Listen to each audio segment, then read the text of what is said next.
I'm recording this video just because being opportunistic, it's dark and I wanted to write down my thoughts, but I don't want to, I'm too lazy to get up, but I didn't want to skip the opportunity of actually seeing what would happen if I actually spoke these thoughts into reality, and maybe just wrote them down later when I'm more awake.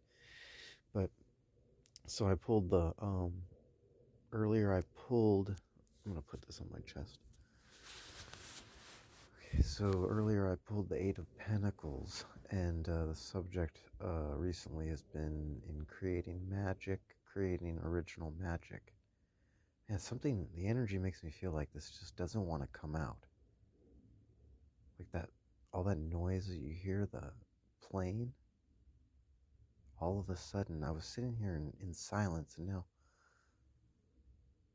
this defining noise coming over my thoughts, this plane. Um, the Eight of Pentacles, I noticed on the guy, something made me notice like that he had a cut on his hand. The Eight of Pentacles is the guy sitting, working really hard on his pentacles, building his pentacles. And I usually notice how he's working hard, he's wearing tattered clothes, he's not paying attention to anything going around him except for his work. And so he has 6 pentacles hanging on a tree. 5, 6. Actually, no, excuse me. It's 5 pentacles. He's got 5 pentacles uh, up on the tree. 5, 6. Yeah, 5, 6, 7, 8. Yeah, that's right. Okay, so he's got 5 on the tree. He's got 1 leaning against the bench. He's got 1 on the ground underneath him, and then he's working on 1. So it's 8. And then the city is in the background. What's that noise? Refrigerator's really loud. I'm really distracted. It's like something does not want me to come to this conclusion. Like it knows that I'm about to come to a serious conclusion because I'm about to write down all these thoughts and this energy, and I'm going to create real magic. I'm about to free my mind from this matrix and open up my heart space and ascend higher, and it knows I'm on the verge. These energies that don't want me to reach a certain point, but then there's other energies that do want me to reach that point, and I'm going to. So, so, yeah, I'm still recording. 3 minutes. Okay, so the 5 pentacles on the tree. Now, the tree, this guy, what we don't normally see is that this guy, he went and he lopped off all the natural beauty off the tree, not thinking about anything, to get his work done. He created the bench he's sitting on, his tools, everything. He manifested his work environment, regardless of natural order and natural beauty outside of that context. So it's a shadow aspect of how his intention is really willing to go the distance by going to the depths, um, violating, or in a way, violating natural order. And his creation must really be comparable to that shadow. So he must be creating this good out of something that's really horrible in his mind. And so the seventh pentacle that is underneath him sort of represents his circle that he's creating in, and all the other pentacles represents sort of like the representation of his work or his demons, like kind of like combination of the both in his exterior reality for him to see outside of the circle. So this is the theory behind the lesser banishing ritual of the New Dawn, the Golden Dawn, which I haven't studied yet. Anyways, but so there was this aspect of him working so hard and not paying attention and getting things kind of wrong in the placement of the elements, the earth, earth, air, fire, water, and spirit, and the pentacle, and how there's a risk of him hurting himself, or that the fact that he already has hurt himself. He's got a scar on his arm already. You can barely see it. There's a lot of things you can barely see inside that card, the Eight of Pentacles. So a sense of needing to have caution, or at least be intuitive and aware. And now that's where this vision comes. It's the reason why I'm laying here in the dark talking to my phone right now, is because I was asking Spirit to show me, like kind of like sensory deprivation, and asking, speaking of sensory deprivation, there's so much noise and distraction right now. It's like everywhere. It's like it's completely noisy right now. It's just so apparent right now. As I was asking Spirit to show me what I needed to see, right away, a tennis court kind of concept came up. Like I'm just feeling with my heart and my emotions and my memory and my imagination, and this is what comes up. So a tennis court scenario. And so my mind goes back to when I was younger and my uncle took me and my cousins to play tennis, just to kind of play. He had these old rackets from way back in the days, wooden, old, heavy rackets. And I remember it being so awkward and and heavy, and it just seemed like it definitely wasn't meant for me. I was, the wrong person. It was like a wooden racket with like a rubber grip, and I remember, the only things I remember specifically is the awkwardness of the racket being wrong, the tension of the wires, the springs, the racket mesh, um, and how when I hit the ball, I hurt my wrist. So I couldn't do it. It was the wrong tool. And intuitively, if you go back and you search memories like that, is what it's telling me. And you search that memory to before you hurt yourself, you can basically easily discern in the future if using a tool in the wrong way, or if a tool is wrong and you're going to use it in the wrong way, if it's going to hurt you. You should intuitively be able to tell. And so I guess I'm just sort of surfing the memory. I haven't really gone back into the somatic memory, which is the brain and the body, and we can even add the emotions on what it felt like in every moment of that lesson that I learned. Because that was the first time I ever learned that relationship between pain, trying to learn a sport, use a tool, relative to a pain I had had in the past, I believe, because I hurt my wrist, broke my wrist when I was a child, and then later on, tried to learn tennis, but the racket was way too big. It was way too big for me, and there were probably some other aspects in there too, like maybe my uncle handed out rackets accordingly, and I got the last one because I was the sacrifice. And the girls, my cousins, got the lighter plastic ones, or the newer ones, probably, maybe.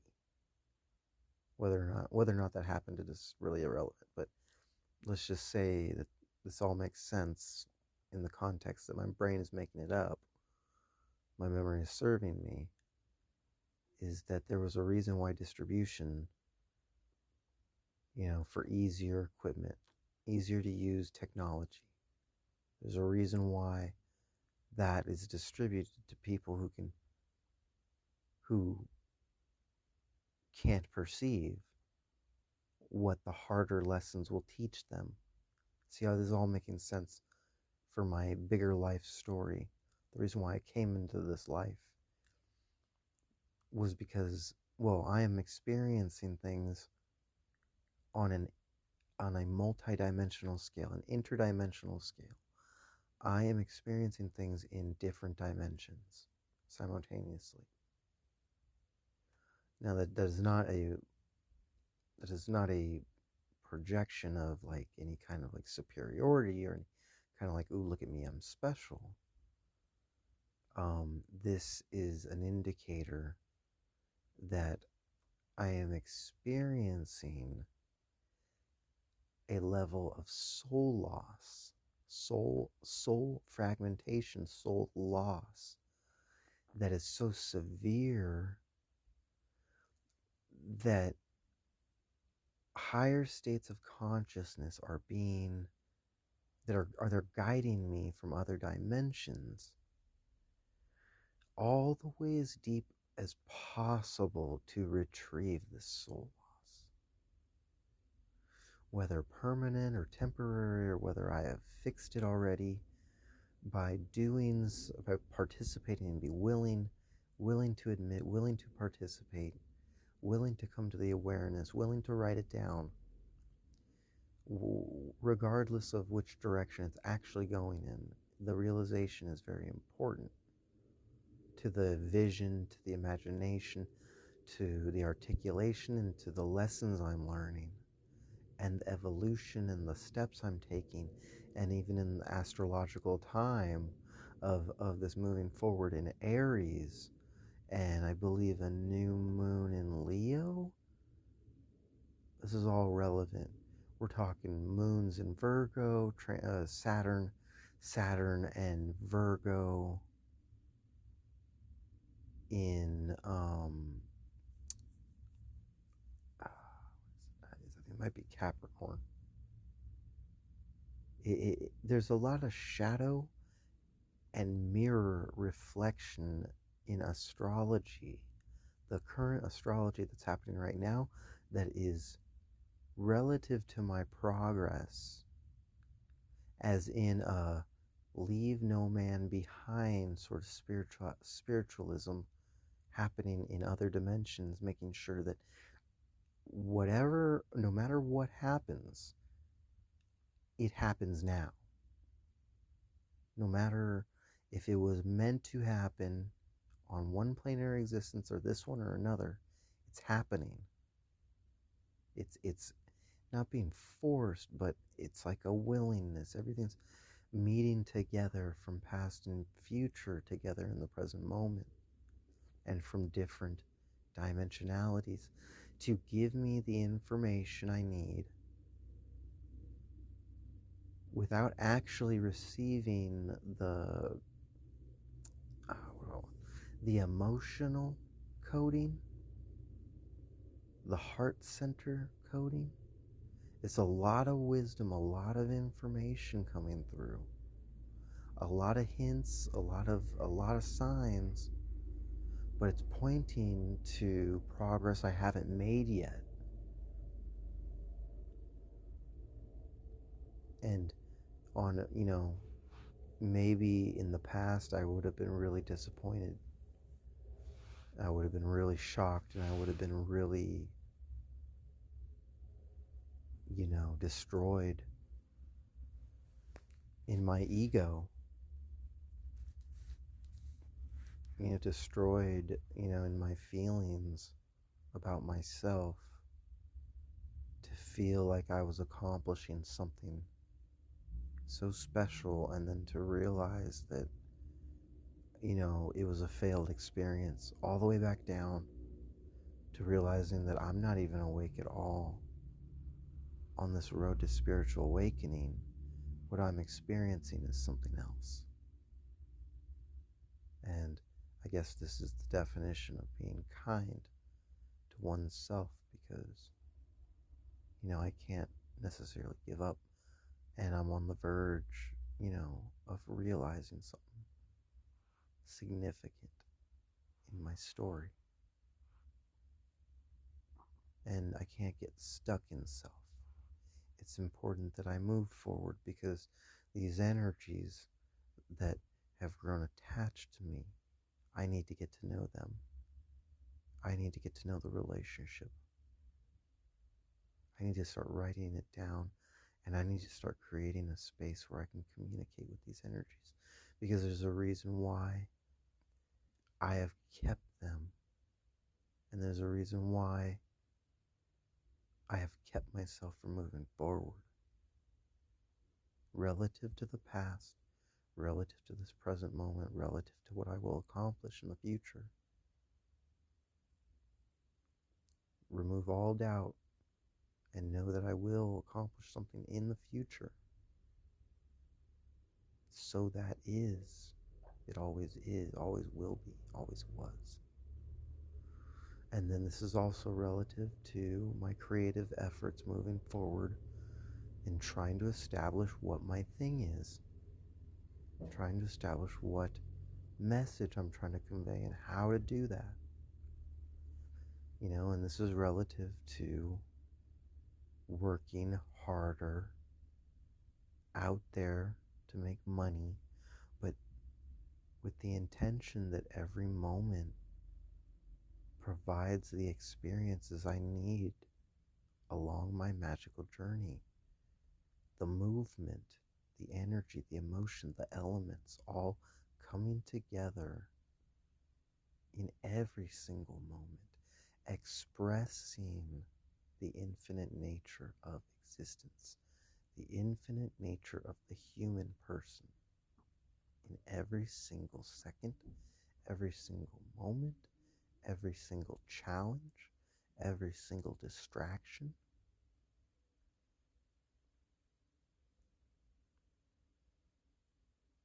This is real Mercury retrograde in Pisces energy, is what I heard, is what one of the mediums said on her channel.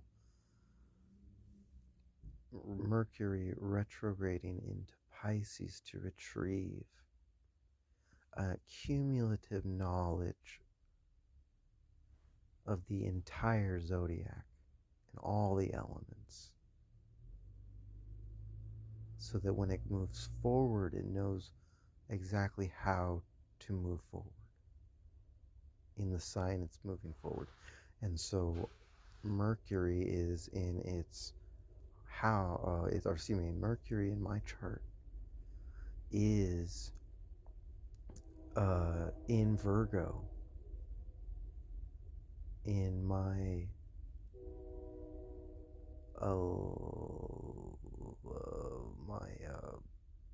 first house, 12th house. I'd have to look at that again. I'm so bad at remembering exactly which one it is. I know that Mars is in my second house. But yeah, I think 12th house is 12th house is the ascendant. That's where Virgo is.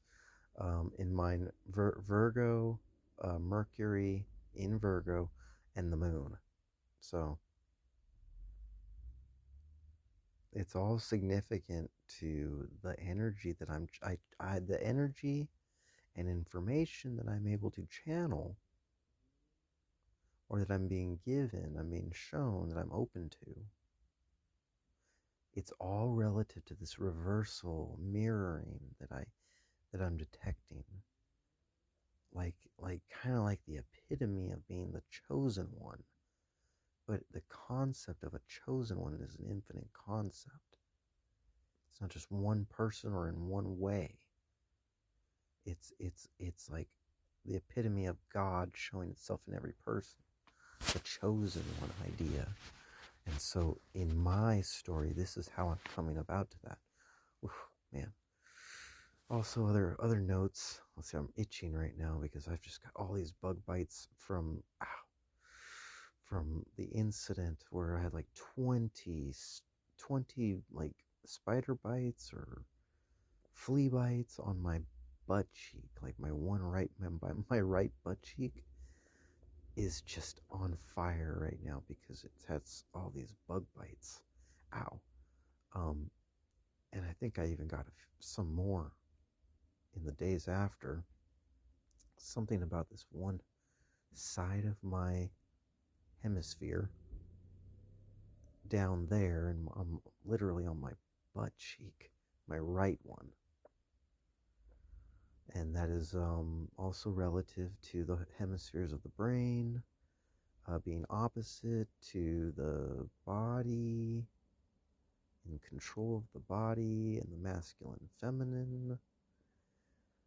This has all been coming up. All this information is relative to what I'm talking about, and so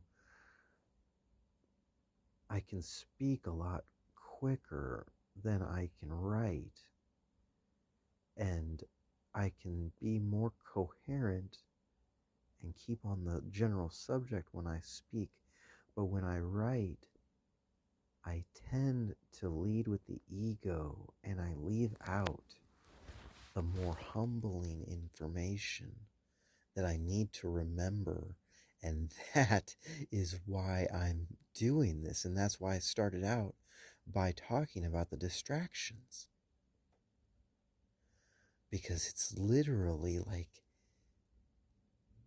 the mental body, the distractions, the connection with the spirits, the confusion, the not being clear, the not communicating, the not acknowledging. It's all spiritual confusion. It needs to be organized and accepted as is, not controlled, not manipulated, but received as is. And to do that, one needs to follow the magical protocol, which is to write down, to start categorizing. Like, for example, I was writing down that basically writing down in my notebook that I need to write in notebooks. I need to have a dream journal, and I need to get back to dreaming, because I don't remember all my dreams, and I need to start invoking the ability to do that. So to do that, I need to stop smoking weed, and I need a journal for that. And then I need that, and I need a shadow book, which is all the thoughts. And when the thoughts start getting real wicked and negative, that book is the space where I need to start manifesting them into a energetic interpretation, a conversation with spirit, and find out what the relationship is and what it wants. Because not acknowledging these things exactly as is, like everything is God, everything is spirit, everything is me, everything is you, everything is everything. Not acknowledging that is being asleep, being disrespectful to myself, being disrespectful to life, being disrespectful. It's a deep meaning. So, the shadow book. And then I need a book for intuitive writing, for my creativity. And then that'll interpret into sharing on the YouTube channels to get it out into the world, because I need to do that. That's also part of it. And I need a magic book that I create. So an accumulation of everything that is my higher self in power, and everything that my knowledge and everything I'm learning, everything that is unique and authentic to my own journey, needs to be cataloged in a book with spells and rituals and everything, because every magician has to have their own. That is the infinite nature and truth of existence. So yeah, I wrote that down. I need to get these books. My deadline I'm setting myself is by next week. I've already stopped smoking the vape pens. I'm not going to go back to that. That is a miracle. I'm done with that. I am going to eventually stop smoking weed, but I'm not going to pressure myself. What I want to do is stop smoking weed while I have it, because I don't necessarily care about necessarily stopping it.